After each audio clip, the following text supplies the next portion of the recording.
So about 2 weeks ago, Venerable Damcho shared about her relationship with head hair.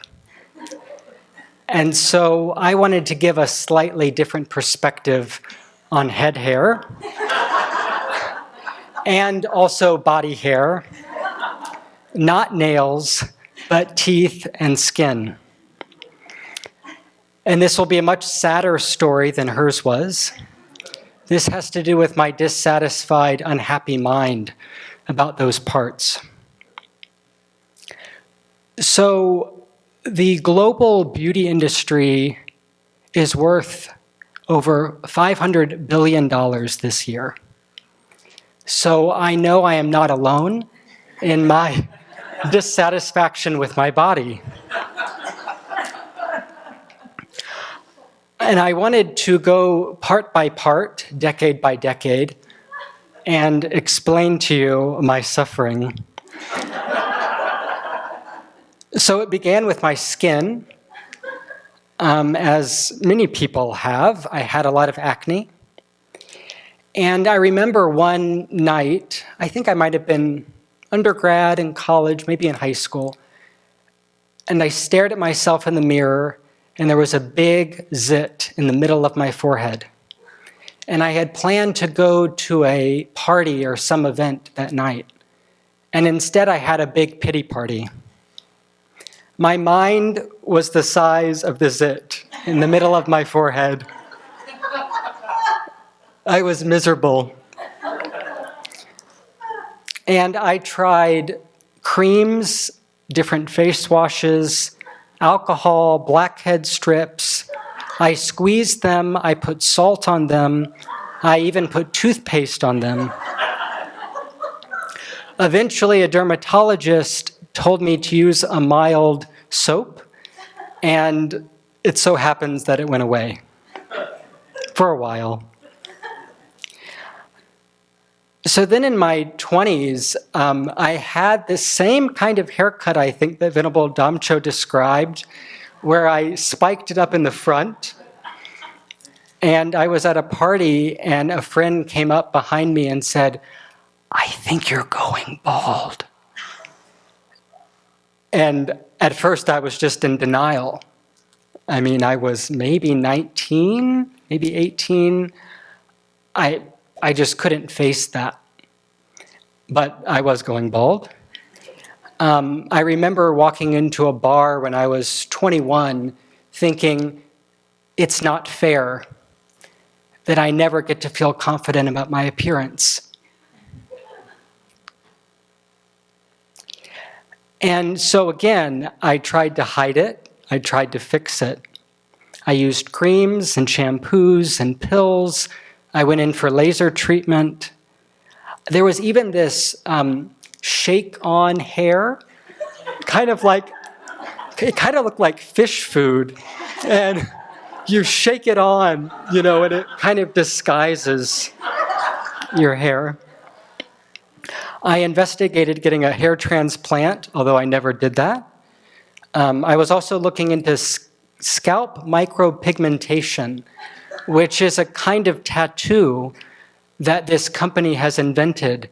And they have branches in major cities all over the country, maybe all over the world, where they tattoo what looks like shaved hair. So then I gave up, and I just started cutting it shorter and shorter and shorter. At that time, I also was quite embarrassed by my arm hair and my back hair. And so before I went to the pool or to the beach, I would shave it, I would nair it. I even got laser treatment on that too. And this was just to fit in. It was okay to have hair on your head, but it was not okay to have hair on your back. Then most recently, I've been dissatisfied with my teeth. And so I wore braces when I was younger, and my mom reminded me that I did not wear my retainer.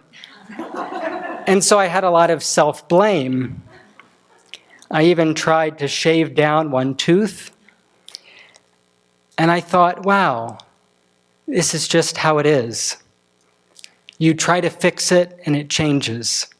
It doesn't stay the same. So these are all examples of the dissatisfied, self-centered, self-grasping mind that I've had for a very long time. And so I know I have to do a lot of work to counteract it. And so now when I look at my skin, I'm really trying to see that having a body is unsatisfactory.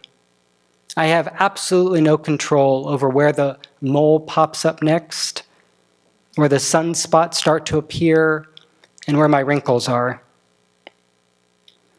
And in terms of head hair, it reminds me that I can't obtain the things I want, even though I try so hard to get them.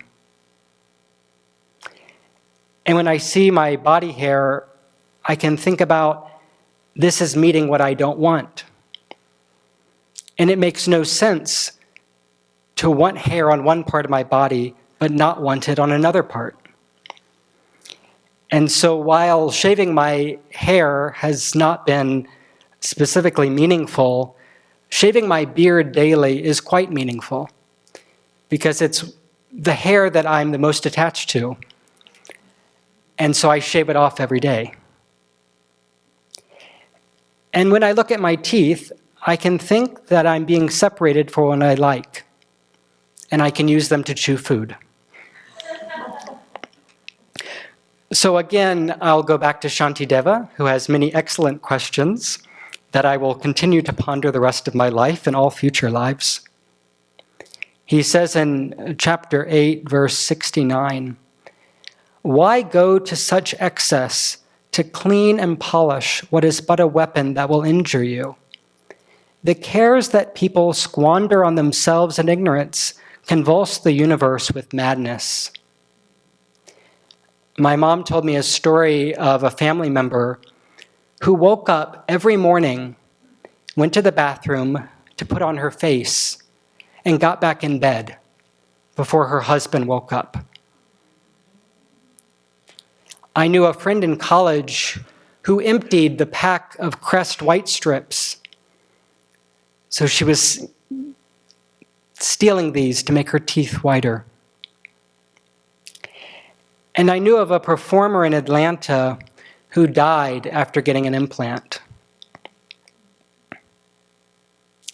Shantideva also says in verse 180, "Through lavishing attention on this body, such sorrow I have brought myself so senselessly. What use is all my wanting, all my hating? For what indeed is like a piece of wood?"